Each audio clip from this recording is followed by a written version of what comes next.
All right. Hello, everyone. Good afternoon, and welcome to Tuesday Notary Titans for today, August 17th, 2021. My name is Bill Soroka. I'm the author of Sign and Thrive, How to Make Six Figures as a Mobile Notary and Loan Signing Agent, as well as host of the Side Hustle Lounge podcast, where we talk about legitimate income opportunities, the mindset to make them a success, and then some of the fun ways we can design our dream lifestyle and adventures. I'm here with my co-host, Laura Biewer. Laura, how's it going today? Good. Yeah, everything's going great. And I am Laura from Coach Me Laura.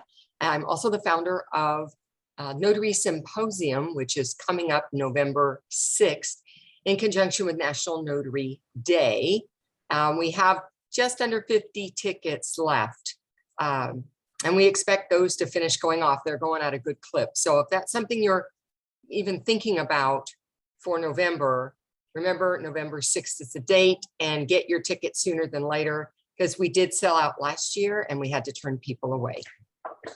It's such a bummer when we have to turn people away. And that was the most fun I think I've ever had on an online event. So I highly encourage you to get those tickets today. I posted the links to Notary Symposium, as well as where you can find Laura for booking one-on-one mock signings or her one-on-one coaching as well in the chat window. I'll also post some links for Side Hustle Lounge, Notary Coach, the Sign and Thrive course, the books, all that good stuff in the chat. That's the best way to support us right now. And now let's support you. That's what TNT is all about. This is your time to get your questions answered. TNT is like an old-fashioned radio show. So the best way to do it is to raise your hand, use the raise hand feature. When we call on you, please tell us what state you're in, and then ask your question directly. We don't necessarily need the whole story. If Laura or myself need some additional background, we'll ask you some questions to dig deeper on that one. Let's try to get through as many questions as possible today. The first hand up was Randy Venters, who I happen to know is from Washington. Randy, I love it when you're here asking great questions. How can we help? Two questions today. The first one being, so I use the Integrity Journal, and last week I ran out of space in the journal quicker than I thought, and I had to run to a local notary supply store to buy a journal, and all the ones they had were spiral bound, and each page was numbered, but my primer says it has to be a permanently bound book. And I was wondering if, to you guys, a spiral bound counts as a permanently bound book. Great question, Laura. What's your expert opinion on this? This is really state specific. It depends on how Washington described the journal. If it says it must be bound, right, then it has to be bound. So many states don't give a description of the journal, whether or not it has to be a physical journal. So you need to look at your state statute for Washington to see how they described it, because the more room they gave you, the more freedom, the more options you have. But if they actually name attributes, then you need to meet the attributes.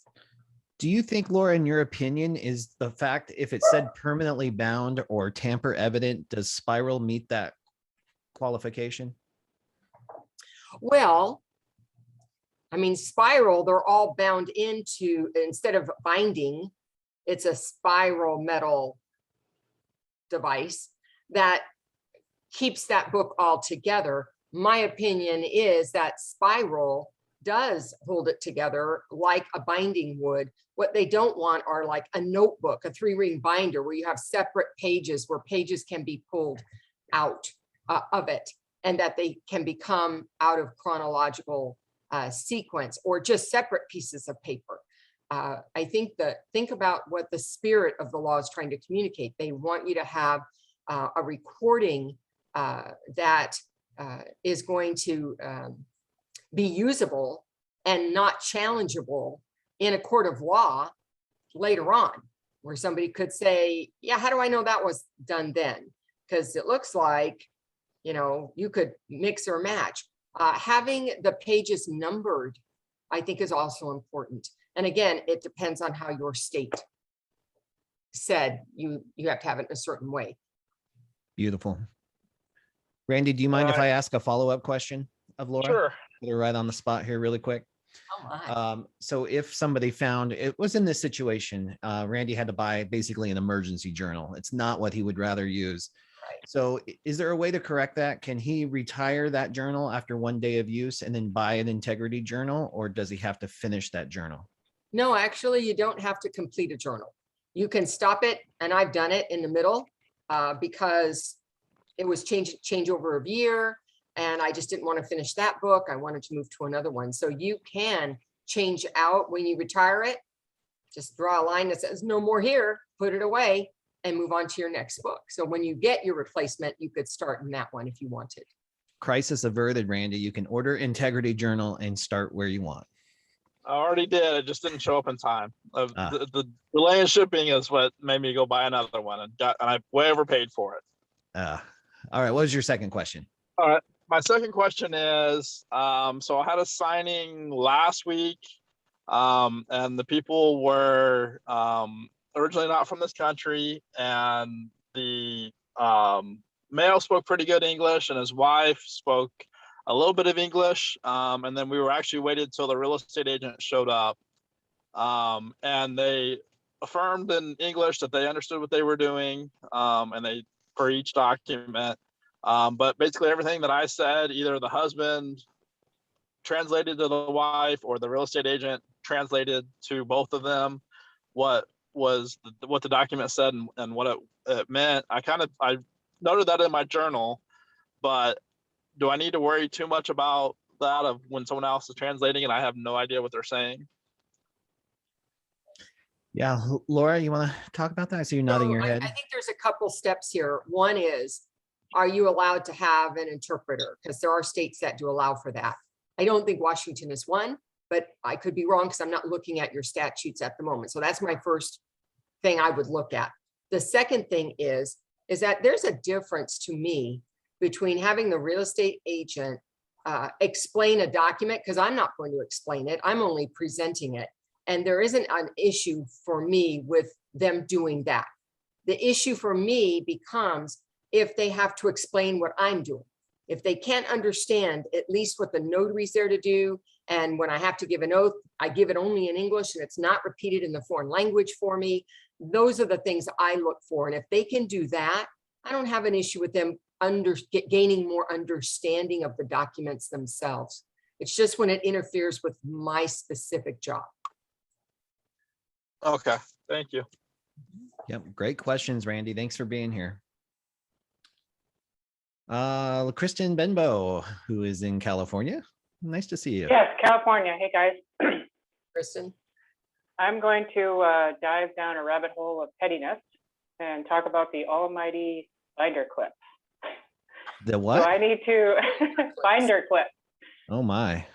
Yeah. Do I need to include one going to the back in the FedEx package and also include one to the customer? Because I've been starting to eliminate them. And I wasn't sure if that was like, you know. Well, I don't think there's any requirement for a specific binder clip policy, but I do it as customer service because I do not want them to open up an envelope and then papers just be everywhere. And we already know how FedEx and UPS handles packages, so they often get ripped or torn. I don't want papers going everywhere. So however you decide to do it, those I think extra level of service is definitely binding it somehow. Binder clips are so easy to come by. I have thousands of them, maybe millions of them in my supply closet because of transferring, but I like to use them. It makes me look really professional. Laura, do you have, you've seen some unusual ways of doing things, some creative ways of doing things. How do you do it? So the rubber banding around the center, if the return envelope I have is the FedEx envelope, and I've got the binder, you know, the poly, it's not poly, but whatever that material is, the clips can't tear through that.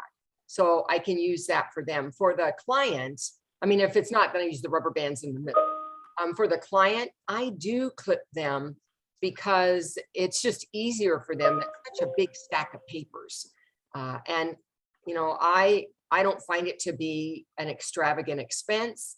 So for them, I do that. And I just think it's a nice thing, but it's not required in any way. And if you didn't do it, nobody's gonna not send you jobs.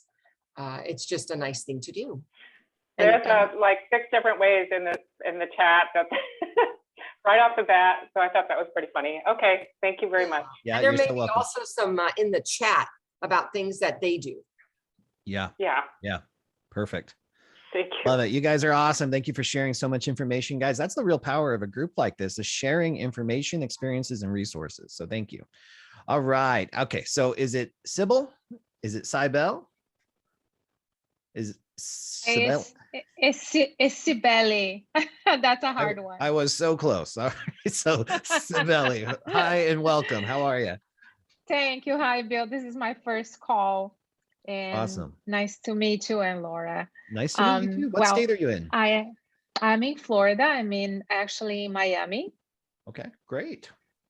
So how can we help? I just started to do signings, and I'm sure a very basic question for this group, but I just, I've been watching all your videos on YouTube, and I have registered all the signing firms services out there, like SnapDoc and Signature Closers. And what I noticed is that when I get a text message or an alert, there is a job, I immediately answer, and the job is already given to another agent. So wanted to ask the team if you have any suggestions, because what I have been noticing is that a lot of firms have already their preferred notary, so they always get like a heads up first, so there is a signing. So people are not on the list of preferred. When I get the alert, it's kind of late, Sure. So anyway, maybe it's a very basic question, but since I'm starting, I would like to ask the pros if you guys have any suggestions. Thank you. Yeah, absolutely. Great question. This is especially in the beginning, it's pretty common that you're going to run into this. It can be a little bit of a numbers game when you're first starting out. So the first thing I would recommend, since it is a little bit of a numbers game, is to make sure that you're signed up with enough signing companies so you're getting as many opportunities as possible. Because if you're stopping at 5 companies, 10 companies, 20 companies, you still got a very limited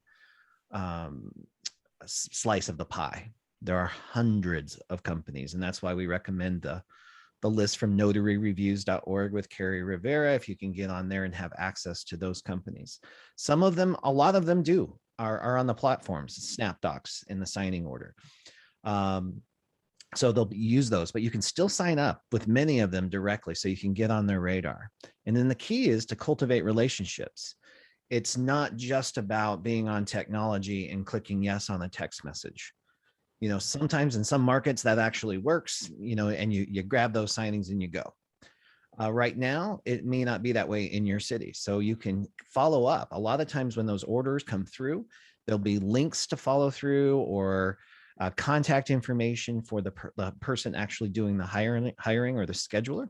And you can actually reach out and start building a relationship with the human being on the other side of the technology. It may not mean that you get that signing, but you at least have your foot in the door with somebody who's got signings to offer. So you can begin to cultivate those relationships.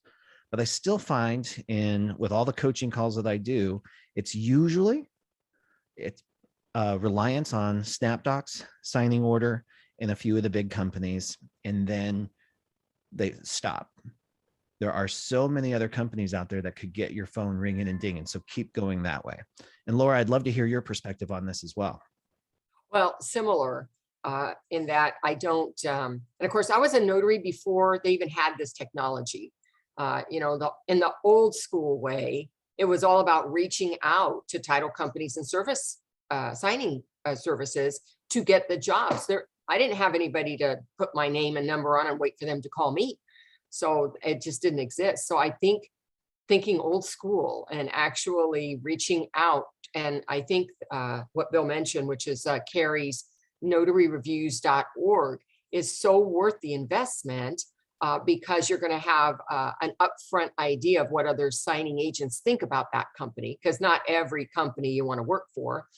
And you're going to have contact information, and you can reach out.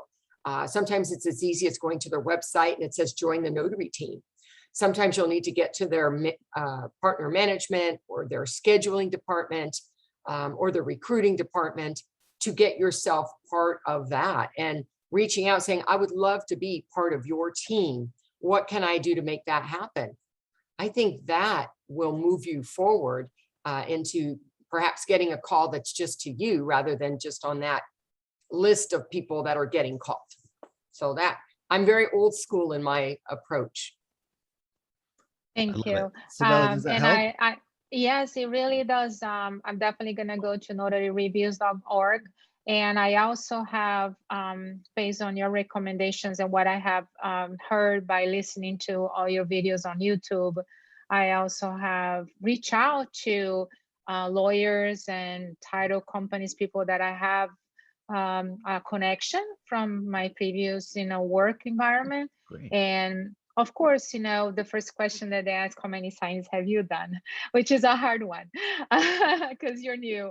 But I'm being honest, and I have work experience, but I really appreciate all your recommendations, because I know it's a very basic question for somebody like me. But everybody starts with one signing, right?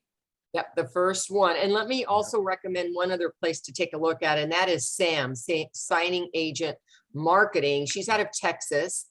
And she actually gives you step by step. Well, what if I go into a title office? Well, what do I do? And then if they talk to me, what do I say? Right? She gives you some really very basic ideas about how to reach out, how to follow up, because that's really where the profit is. It's in the follow up, and it's what will differentiate you from those who just leave their business card, right?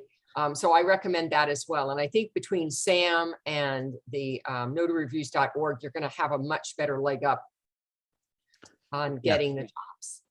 I'm so glad that you brought that up, Laura, because what Jen teaches over at Signing Agent Marketing is really powerful. And it's really the hardest part for a lot of people who are nervous or shy about outreach and like doing office pop-ins or even the email communication. Those tactics and tools that she teaches can really help you with that. And this is, Sabella, I know you're brand new and just starting, but I want to say this for the sake of everybody else as well, is if you're planning to build a business that will last in any economy, you've got to build these strong foundations with the direct relationships, whether that's attorneys, whether that's escrow officers or title officers or whatever it is that you want to be your ideal customer. You've got to form those relationships. So at some point, you're going to have to learn how to do that well. And you can fumble around a little bit. I've got resources in my Morning Mastery course. It's totally free. You can just go to notarycoach.com and check out my daily do's in the Morning Mastery course. Signing Agent Marketing, inside the Sign and Thrive course, inside the Sign and Thrive book, there's just little ways to nudge you in that direction, because you don't want to rely just on platforms, signing companies, and the refinance market. You want to get more of the purchases. You want to get more of the commercial deals, those types. So all those have different little pockets of their own mini economies within the economy. So you want to diversify your business. And then, of course, don't get me started on specialty notary work, right, Laura? We've got to. I don't know. I could start you on that. We can totally do that. But I love that Sabella is going direct to attorneys. You got it. Thank you, Bill. I'll get there eventually. But direct to attorneys to find those specialty niches, cultivating relationships she already has, bringing it forward, tapping into her own network. That's how you're going to build a business that lasts no matter what the economy is doing. Sabella, thank you so much for being here. Appreciate that. Thank And you just so much. a final note on that. Yeah. Jennifer is going to be on Symposium. She's one of my speakers. Yes. Thank you Awesome. so much, Laura. You're welcome. Nice to meet you, both of you. Likewise. Thanks for being here. All right. Celicia, also in Florida. How's it going? Hey, and welcome aboard, Sabella. And believe me, just ask any question anytime. We're going to give you an answer. And sometimes they're the right answers. Just ask away. And I have a question today. And my question today is on apostille. So I got a call from a guy in Costa Rica, and he needs to validate his income so he can get his residency down there. So he's from California, and he said, they don't have anything in California for online stuff. And I said, yes, I know. And he was talking about getting stuff apostilled and getting it apostilled in California. And I said, is there anything any more special than getting this document apostilled in California, or getting it apostilled in Kansas, or getting it apostilled in Alaska? Does it make it any different? So Is that your question, Celicia? is that the question, Celicia? Yeah, Like, yeah. So if I get my Social Security, actually, because he wants, obviously you have to get your, how much money you make, because they want to know your benefit letter from Social Security Administration, and a benefit letter from his annuity that he gets from New York Life or whatever. So it does make a difference. Yeah. And Judy's actually on the line. I see Judy her in here? our crowd. Oh, how convenient is that? You Can got she the queen of talk? apostille Can right you here. talk or no? She might not be able to talk. Can you talk? Oh, there to she answer is. this question? Oh, she's muted. Oh, yeah. You're muted, Unmute. Judy. Okay. Hi. Hi, guys. Hi, everybody. Hi. So Hi. would you like to jump in for Celicia's question about, does it make a difference on where the apostille comes from? Yes, it does make a difference. The apostille has to be apostilled in the state where the document originated. So if that document originated in California, then you will apostille it with the Secretary of State in California. What country? I'm sorry, I may have missed it. What Costa country? Rica. Okay, so Costa Rica, I believe, is what we call a Hague country. I will look it up for you. It is. It's a Hague country. Is a Hague country? Okay, so that's all you would have to do for that is make sure you have the correct amount of money. Make sure you have your Secretary of State fee, which you can look up on the internet. Make sure you have a return label, either addressed to you or to your client. And make sure, what kind of document is that? He needs his Social Security letter, his verification letter that says verification of benefits. I make $100 a month for Social Security, and I make $200 a month for my Okay. New York Life annuity. I'm just using those. But I guess my question is, who signed it? Right. That makes it. Well, the Social Security benefit letter is signed from the Social Security Administration. There's no Okay, person that actually signs it. That's going to be your problem, because the document has to be notarized. And unfortunately, it is the Secretary of State is going to say, well, if William Smith from Social Security signed it, we want William Smith's signature to be notarized. Right, that's impossible. So that is a problem, and it's a double problem for you, because in California, I don't believe you're allowed to do a copy certification. No. No. So, Can he do a jurat, or say, I swear that this is my Social Security Administration letter. I'm Michael Smith, that says this is my Social Security letter. what I would do, the workaround that I would do is I would call the Secretary of State's office, and I would ask them if you can have him do some kind of what you just said, some kind of an authenticity that I'm the person, and this is me, and this is all true. Perhaps an affidavit in support of the letter. Okay. But somehow or other, you have to turn it around so that there's a notary on there. Because if there's not a notary on there, the Secretary of State will reject it. All right. Great information from Judy. Thank you. One Okay. other thing I want to interject is, are there issues with some Secretary of States not accepting a RON notarization? Some Secretary of States are, and some are not. Want to What check I- that out as What well. I teach in my, what I say in my class is, right now, you have to check with the Secretary of State. Pennsylvania is, but New Jersey, which is 20 minutes across the bridge, is not. So you have to check with your specific Secretary of State. My guess would be, if I could make an educated guess, by this time next year, most of them will be. But they're getting a document that they're not used to seeing. They're not getting that seal and that stamp that they've seen for the last umpteen years.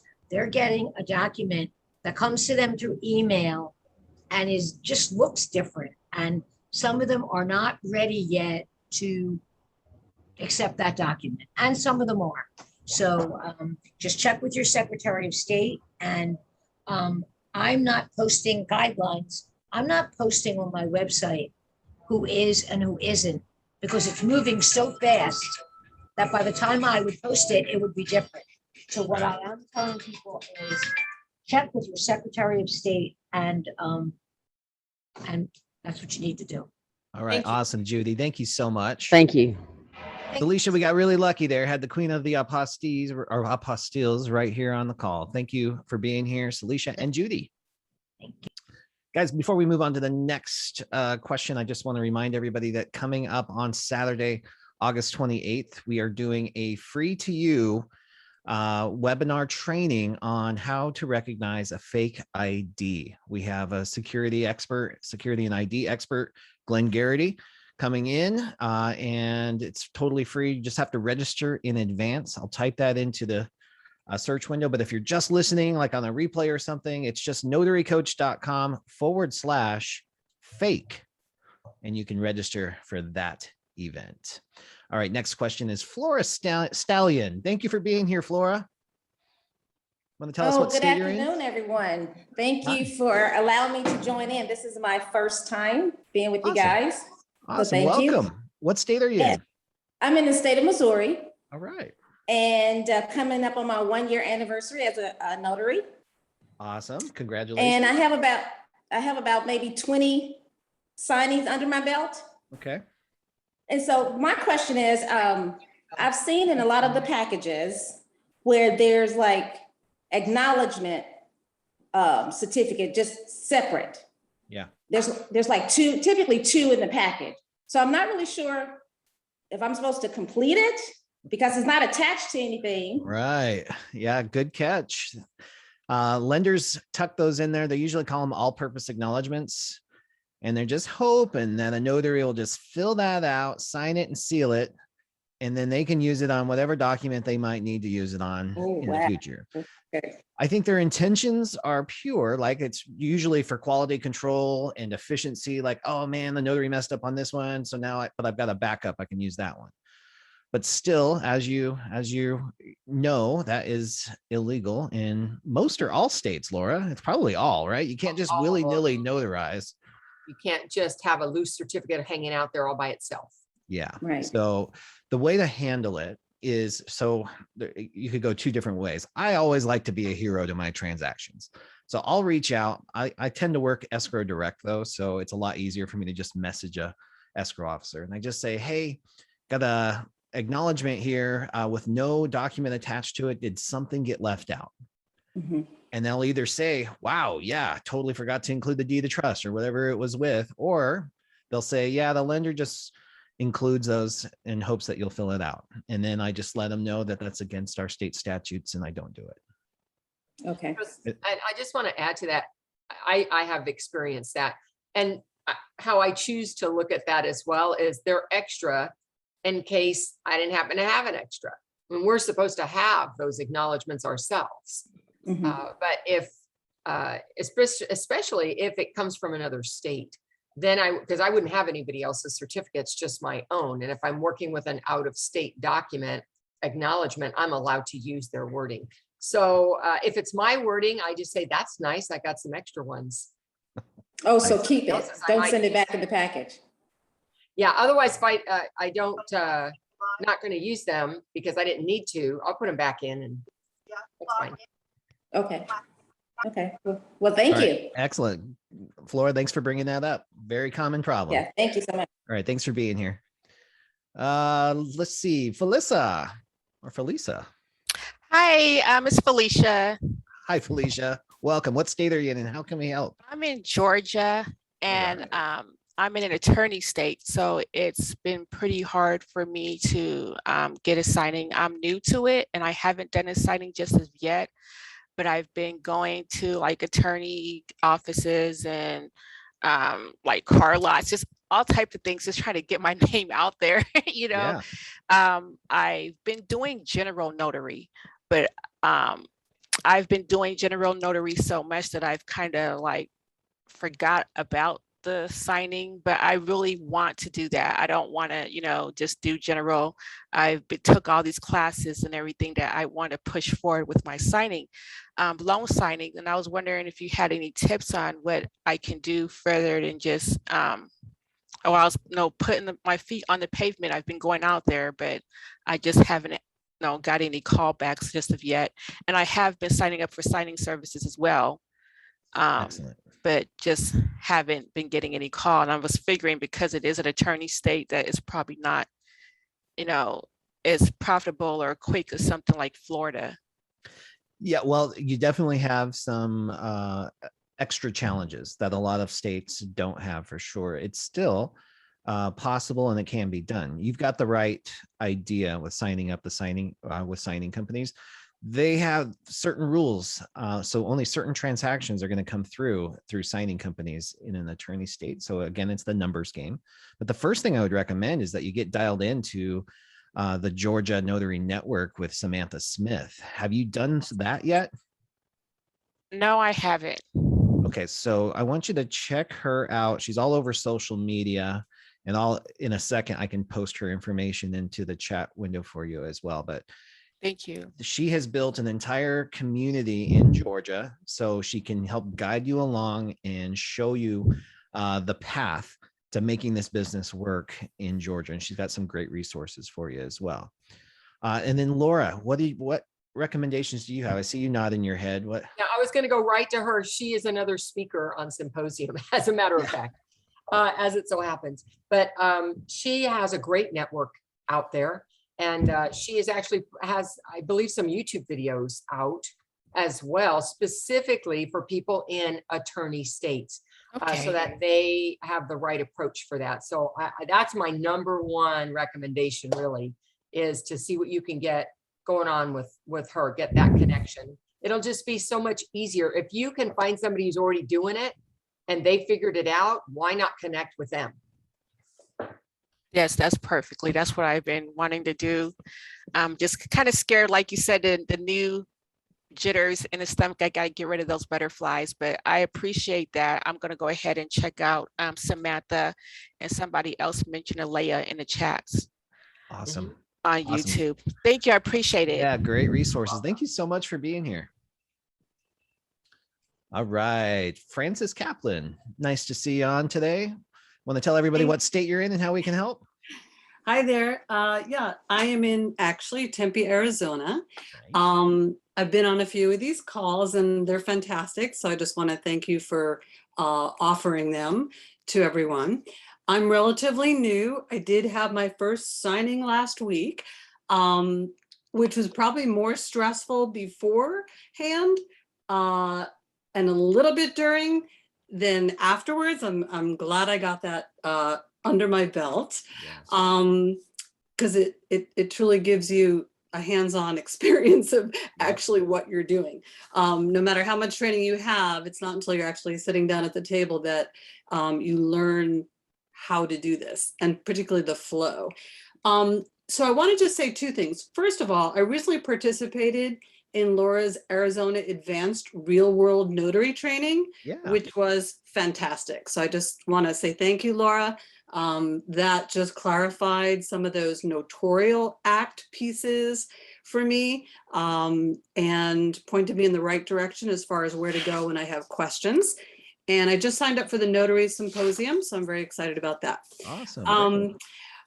I wanted to piggyback off of Sabeli's question.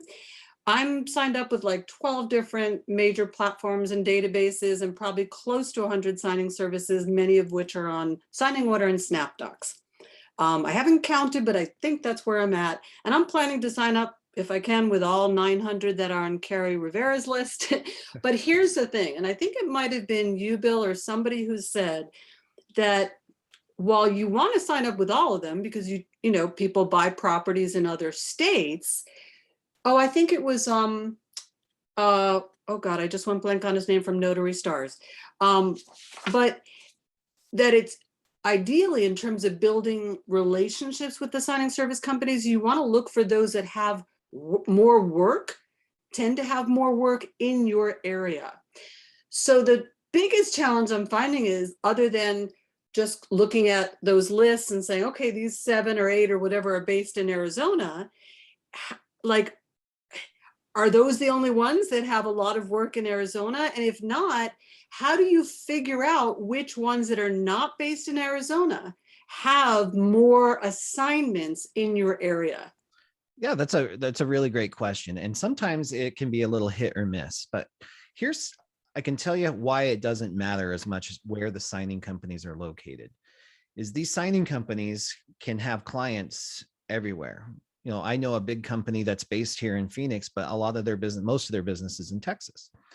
That's because of some sort of relationship or dynamic or something that might be going on. We don't know, but their clients also go out and get their own clients. So if a signing company has an escrow officer client that they're servicing, that escrow officer has their own clients, which sometimes are nationwide lenders or nationwide mortgage brokers that have clients everywhere. And the way that I have learned these mortgage companies market is they have this like rolling marketing plan that rolls across the country, rolls across zip codes. And then they circle around and then they come back. And then other companies are in the meantime doing it. So there's not necessarily a real rhyme or reason to it. Yes, you can look up local companies, and there's like mine, small mom and pop. I get most of my business in Phoenix, but I still have a lot of it elsewhere. There are those types of companies. You can try to find them on the list, on Carrie's list, or a quick Google search, but don't rely on that. Keep going down that list until you have the results that you want. There may not be a algorithm that exists that says, all right, this company has tons of business in Phoenix. And maybe they do for this 60-day time period until their clients' mortgages close, and then they're off to Texas, or they're off to New Mexico or Oklahoma or wherever it might be. Okay, so there's no kind of clear-cut way or evident way to know that. And you're also saying it can shift, correct? And then my second follow-up question is, what's the name of your signing service? It's really hard. It's called Notary Coach. Oh, okay. I didn't realize that was also your signing service. Yeah. I blended it all together because I couldn't even remember all my company names. So we just do it. It's Notary Coach. It's very small, very boutique. And I always start with my students in Sign and Thrive. And then I work out to Carol Ray's graduates. And then worst case scenario, I'll go to signingagent.com if I don't have a personal relationship with someone. Okay. So you have to go through either your course or Carol's in order to be a preferred notary with your signing service. Definitely preferred. And then on the peripheral, it just kind of depends, because at some point I can't be too particular. But if you're not part of Sign and Thrive and not part of Notary to Pro, you got to be. Well, I've been through another rigorous program that's not either one of those, but and I plug into this call, and I've been plugging into Notary Stars. I believe I have their monthly premium membership so that I can access their live events, what have you. So I've already invested a lot of money and time and effort. So I'm kind of just not sure at what point I can do that as much as I'd like to do that. Yeah, totally understand. I just want to interject something here for everybody. I just want you to see that there are lots of resources. And of course, we'll throw out other resources if we're not the primary resource for something. However, when we talk about building relationships and we talk about being part of then that means that you're going to invest yourself into that. And I'm so excited that one, you're part of this group here, this community here at TNT. But I also know, for instance, the people that actually, go to the next level and they use my library or they take my training. I'm going to be looking more with them and doing more with them because they become people to me. They become people I know. And they're not just another notary out there, in cyberland. And that's how you do it. Same thing with either signing service, title company, is you need to become a person to them. And how do you do that? You do that by investing yourself one step closer. How can I get one step closer so they know who I am? And that's how you do it. And yes, there are lots of places where we're going to invest our time and our money. And then we have to decide that it isn't like, okay, I did that, now I'm done. It's constantly a moving target to see, am I getting closer to what I want? Am I getting the results I want to see? And if I'm not, well, then I need to invest in something that's going to get me there. So I just want everybody to think about becoming recognized as an individual and a person, not just a notary who's got certain qualifications, because I think that does make a difference for Bill, for myself, and for others as well. And I think everybody should take note of that. Awesome. Great advice, Laura. Thank you. Francis, do we do a good job of answering your question? Yes, for now you did. Thank you. All right. Thank you so much for being here. And before we run off to the next question, I just want to real quick mention that Renee Dentman, who facilitated the accounting master class and the PPP program and coordinated all of that, has a business accounting masterclass for notaries coming up. It's a 3-day workshop. It's going to be the next 3 Fridays, starting this Friday. And it's $97 to attend for all 3 days, packed full of value. Feel free to register for that. I'm going to put that in to the chat window there. And then Renee Chadwick from Texas. Thanks for being here. How can we help? Thanks so much. Hopefully you all can hear me. Good to see you, Bill and Laura, as well as everybody else. I just have a couple questions. The first one has to do with, I had a general notary work assignment for it was called a small estate affidavit. There were 5 signers. 3 of them were siblings and 2 of them lived out of state. One here in Texas that I'm notarizing her and her one witness. Okay, the document actually called for 2 witnesses, and I thought that you had to have 2 disinterested witnesses.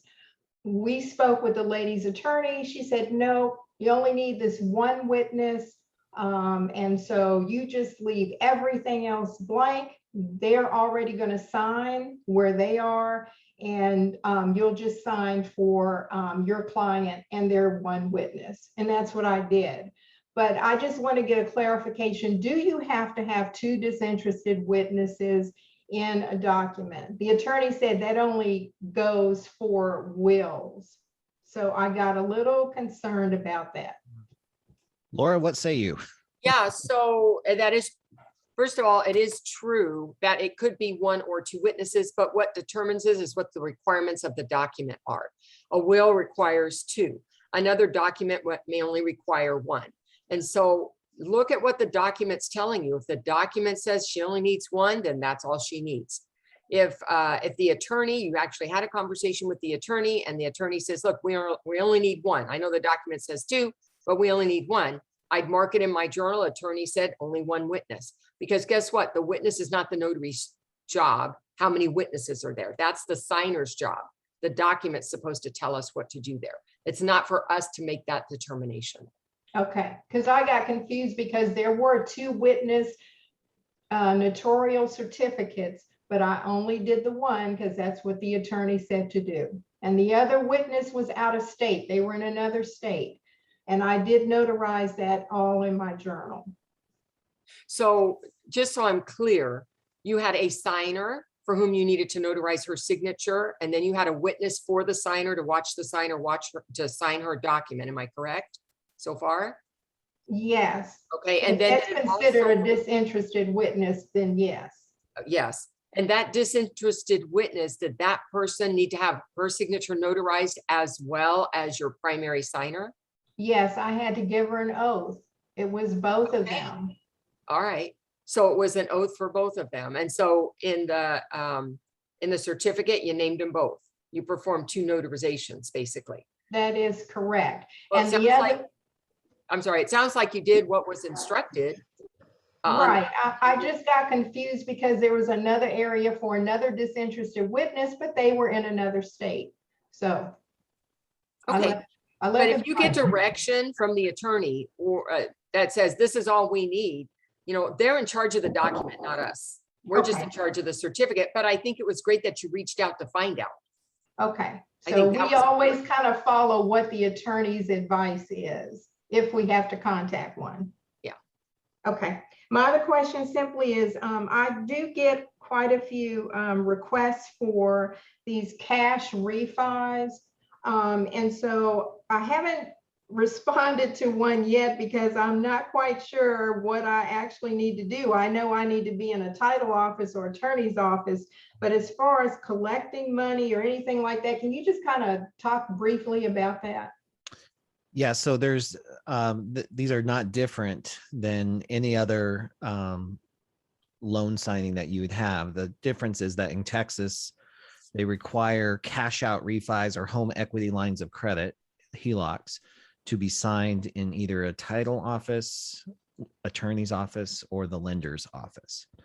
So you're not necessarily going to be handing them a check or anything. Nothing's really changing. It's just a weird Texas statute that does that for consumer protection.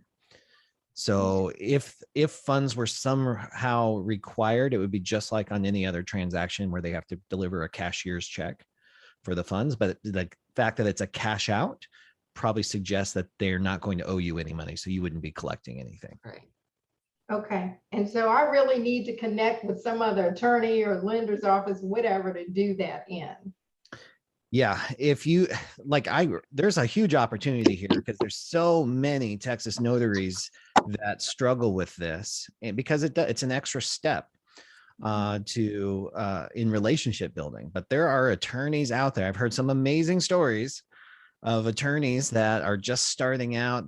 They're renting office space for $1,200 a month, but they have one client, so an extra couple $100 a month. Like last week we talked, Laura rents office space from an attorney. So you could, there's so many things you could do. You could rent office space, and then you would have a location on a regular basis to meet clients for cash out refinances. Or sometimes they'll just rent out a conference room for $50 an hour or whatever it might be. Okay. And those fees can be passed on to the hiring company too. So you can get reimbursed for that. Okay, awesome. Thank you so much. Y'all have You're a so great day. welcome. Yeah, thanks for being here. Anything you'd like to say on that, Laura? No, I Cover it. agree, last week? 100% ditto. All right, wonderful. Thank you, Renee. Mhm. All right. Let's see. Do we have any more events coming up? No, we're good. We're good. Well, let's just say, guys, I know fingerprinting is one of those amazing side hustles that a lot of notaries have incorporated into your business. This Thursday, I'm releasing an episode of the Side Hustle Lounge with Helmi Elmangori, the CEO of Certifix LiveScan. And he shares 2 main ways to build your fingerprinting business. It's a really awesome conversation. So I encourage you to take a look at that. And I'll type the link to Side Hustle Lounge in the chat window. Kristen Benbow, we have gone full circle. Welcome back. Oh my goodness. Wow. She's back. What are the chances? I know. So it's a very quick question. So I'm a little confused on whether or not I should be approaching, if I did ever get there. First of all, I have a day job, so you guys all know that, but escrow or title or both? Yeah, in California, it's kind of a mix. Laura, what do you have a suggestion? Yeah. First of all, title and escrow, although they do some slightly different things, they tend to use the term escrow. I think down south more of Southern California, and title up here, although you can find both, but we're talking about the same thing, essentially. And so if you're wanting, what is your purpose in wanting to approach them, You're saying instead of or in addition to using whatever you're using now? For direct business, if, For you direct know, if business. I ever got to that point, If and you I got was to just that trying to point, well, get my head wrapped around, like, who would I be going after? direct business would be escrow or title, however they name themselves, directly. And it would mean going in, it could mean, it takes a lot of forms, but it could mean going in person, bringing something with you, finding out who are the escrow officers or title officers in there, so that you can be following up with them. It might also mean you're reaching out with maybe a virtual way, through email with a virtual business card. It may mean you're sending something in. I mean, there's lots of ways to make the approach to just open the door a tiny bit. Just because you reached out doesn't mean they're going to send you work.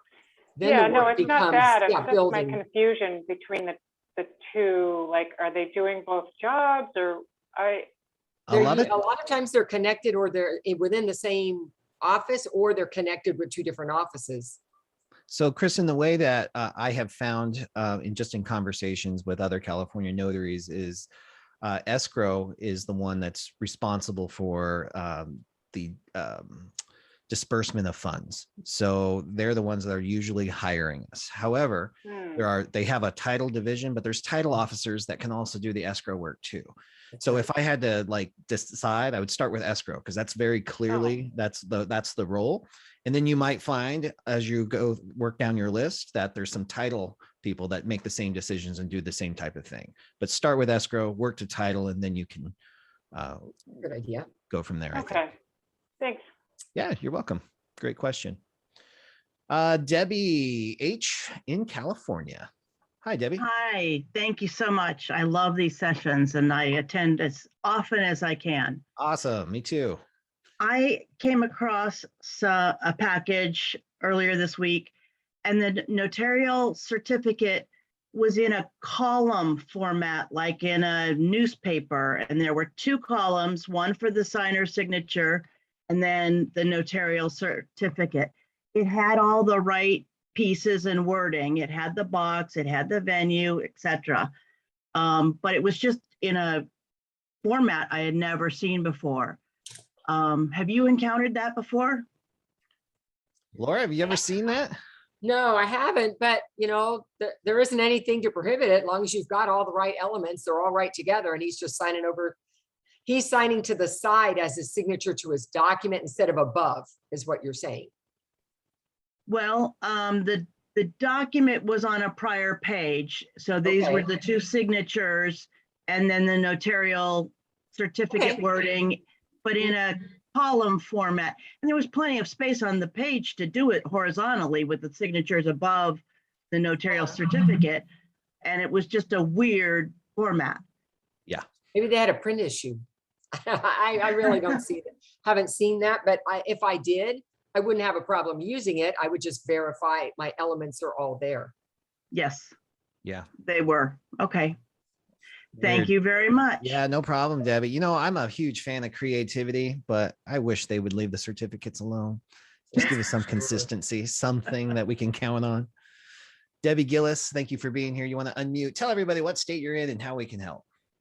Hi, Bill. I am in Florida, and my question is just some advice. I had my first 3 signings this week, and I, first of all, did take another course, and I spent so much time getting ready for those signings and studying over those documents.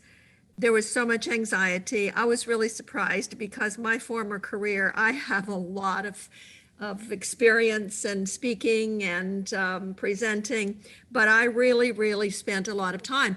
I cannot do that and go out. I mean, last night there were 2 offers that were just about an hour from, you know, the time. I didn't accept either one of them because I knew that I would not have time. And I know I'm over the top with perfection, but I want to make sure these first ones are right because these people won't want to have me back again if they don't. So, I mean, I have spent money. I'm set up in my car. I have got a VPN. I've got, I'm even You're ready. Fidelity approved. Yeah. All right. You're ready for I this. mean, I've done everything. So I'm just need to start making some money. My question is this, and Laura, I came to your class on the Florida. I just appreciate you guys so much. Oh my gosh. I love this. But the thing is, I need some more knowledge on documents. I just don't feel I got enough from the course that I took. So what would you recommend? Laura, I noticed you have some things on your site, and there's a fee for these different videos. Tell me what I should do for more experience on documents. Oh, Debbie, you just muted yourself. Yeah, she got herself off. I just said I can't take a whole day to prepare for one signing. I'm going to be missing out on money. Well, and it gets better. Next time it'll be 50 minutes. And the next time it might be 35 minutes. And the next time it may be 20 minutes. Because you're going to see that probably 60 to 70% of those documents you're going to keep seeing over and over and over again. And then there's this 30% of, it's because this title company or this lender, that is a little different. And once you get past about your first, 6 signings or so, you're going to find that your system is going to propel you faster, because you're going to go through them. I know this, I know, okay, this one, what is this? And then I know it. Okay, what is this? And you're going to find you're doing that less and less. I'm at the point that I don't pre-look at my documents. I print them off and I go, because I know I can handle whatever comes up at the table. And number one, so that's the first thing, is please be aware that you're going to get faster with experience. Absolutely everybody. I long for that day. Well, it's going to come sooner than you think. And then the second thing is that yay for you taking the time on these first ones to make sure that they're right and that you're not just winging it. So good for you for doing that. The third thing is, I'm trying to think how I want to say it. And now I've already forgotten how I wanted to make that point. But there was a third point I wanted to make on there. Bill, did you drop off? No, I'm here. Okay, great. Oh, there you are. You guys want to know what I had for the first 3? He was on top when I started. Do you want to know what I had for the first 3? I feel like God is just blessing me. The first was a seller. It was very small.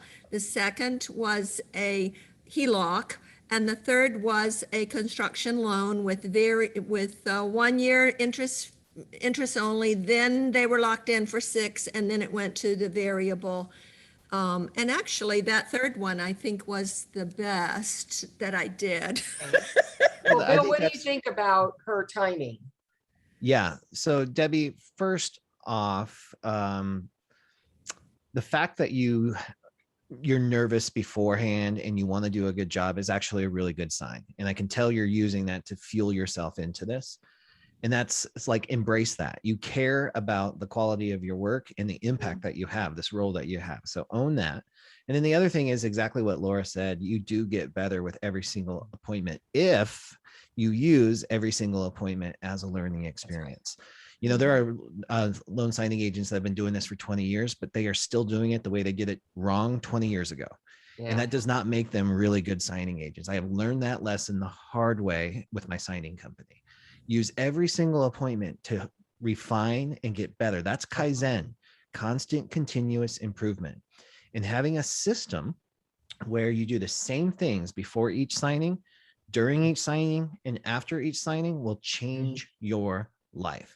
And if you want to see what that might look like, you can join my Sign In Thrive for free for 7 days. And I don't care if you guys jump in, get what you need and leave. I don't take that personally. If you want to hang out for $33 a month, you're welcome to. I love having you there.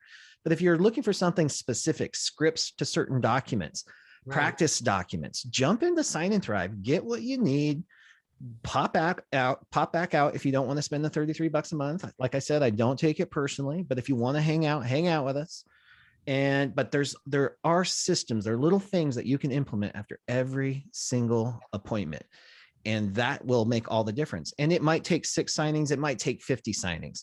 I have found in my coaching experience that around 50 signings, you guys are ready to fly. Like you know almost more than I do out there on the road. You've got your own little system, your own little tricks, and that's okay. But just give yourself grace right now. Don't worry too much about I've invested all this. I've got to, I got to get 12 signings in one day. Yeah, that's great if that's your goal, but you got to give yourself time. And you already recognize that your time is extremely valuable. So you cannot spend 3 hours prepping one file. We know that's possible. You will get to a point when you don't need that. You will get the scripts down for these common documents. You'll get in the flow for that, and you will be in and out. Like I always count on an hour. Some reverse mortgages, I'm going to count on 3 hours, but I'm usually about an hour to an hour and a half, depending on your state. And you will get there with that refinement. And I just saw something in the chat that reminded me what my third point was, is rehearse, rehearse, rehearse. So do a mock signing, grab some sample documents that Bill's talking about, and make somebody sit across from you and practice presenting them so that it rolls off the tongue, so that you feel comfortable saying what the name of the document is. And if you can present even half of those documents, you know what they are. The other half, say the name, tell them where to sign. It will feel to them like you presented every single one. Yep. Right. So, Exactly. and that will grow. That number will grow as you get more experienced. Thank you. Bill, can I ask a question? Signing up for, I've read your book and I've got it all dog-eared and torn and all Oh, that. I love but, that. The Sign and Thrive month to month, where do I just sign and thrive Just notarycoach.com/course. I posted it into the chat as well to make it easy. Okay. Free for 7 days, $33 a month after that if you choose to stay. Okay. All right. Thank you very, Debbie. very much. You're so welcome, Debbie. Thank you so much. And we're just about out of time, but Latasha, I know you have been so patient. Laura, do you mind if we take Latasha's call or question? I don't mind at all. All right. Latasha, thank you so much. You want to unmute, tell everybody what state you're in and how we can help. Hi, did you say Latasha? I sure did. You're going to be our last Thank question you. today. And I'm actually, about to go in a meeting, but okay, real quick. So I had a signing today with an attorney, and there was a document, forgive me, the name escapes me now. It did not need to be notarized, but it called for two witnesses. Well, it had a line for each witness, right? So two witnesses, and it was a husband and wife signing. So again, the property is in South Carolina, it's new construction. The attorney said that I could be the witness for both of them, but I have to admit, I questioned him about that, but I didn't want to hold up the signing. So I went on ahead and I signed, my name for both witnessing the husband and the wife's signature. So I was a little uneasy about that. Again, I'm in Ohio. So I wanted to, I'm going to follow up to see if there's something we can do in Ohio. That's the first question. All right, Laura, what do you say to that? Well, I say if you're not notarizing, if you're not the notary, there wouldn't be any reason not to be the witness in a document that might be in a package of other documents where you are the notary. But for that one document, if nothing's being notarized, you could certainly be the witness for each of them.